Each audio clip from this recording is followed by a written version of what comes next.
경제 전문가들의 의견에 의하면은 1달러당 1,500원을 넘을 경우에는 제2의 외환위기가 온다고 합니다. 민주당은 자폭적인 권한대행에 대한 탄핵을 당장 멈추고 나라와 국민과 민생과 그리고 대한민국의 미래를 위해서 하루빨리 한덕수 권한대행에 대한 탄핵 소추안을 처리하기를 바라겠습니다. 어제 한덕수 권한대행은 대국민 담화를 통해 헌법재판관 임명에 관한 입장을 밝혔습니다. 한 대행은 대통령 권한 행사를 자제하고 국정 안정에 전념해야 하며 여야 합의 없는 헌법재판관 임명은 전례가 없었다고 강조했습니다. 이는 헌정질서의 기본 원칙에 충실한 입장입니다. 그런데 민주당은 권한대행의 담화 직후 즉각적으로 탄핵안을 발의했습니다. 정권교체 이후 무려 29번째의 탄핵안입니다. 민주당에게 묻겠습니다. 도대체 무엇 때문에 누구를 위하여 정치를 합니까? 탄핵하려고 정치를 합니까? 한덕수 총리 다음에는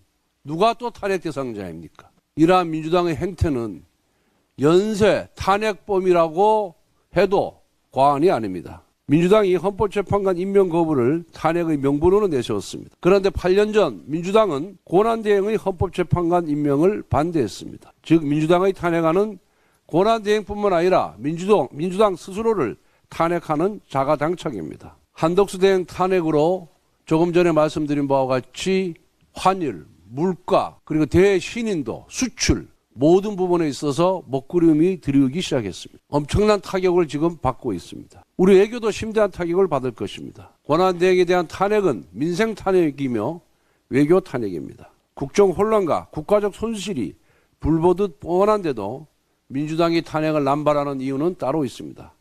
바로 조기 대선 전국을 유도하여 이재명 대표의 사법 리스크를 덮어버리는 속셈입니다. 5개 재판에 쫓기는 이재명 대표를 위해 조급하게 탄핵안을 난사하고 있습니다. 민주당은 국가나 국민이 어떻게 되건 말건 권력만 잡으면 된다는 생각뿐입니다. 그런데 야당의 폭주를 견제해야 할 우원식 국회의장은 국회 가반으로 권한대행 탄핵이 가능하다며 사실상 민주당과 한몸으로 움직이고 있습니다. 국회의장에게 헌법을 해석할 권한은 없습니다. 위헌적 헌법 해석의 권리는 더더욱 없습니다.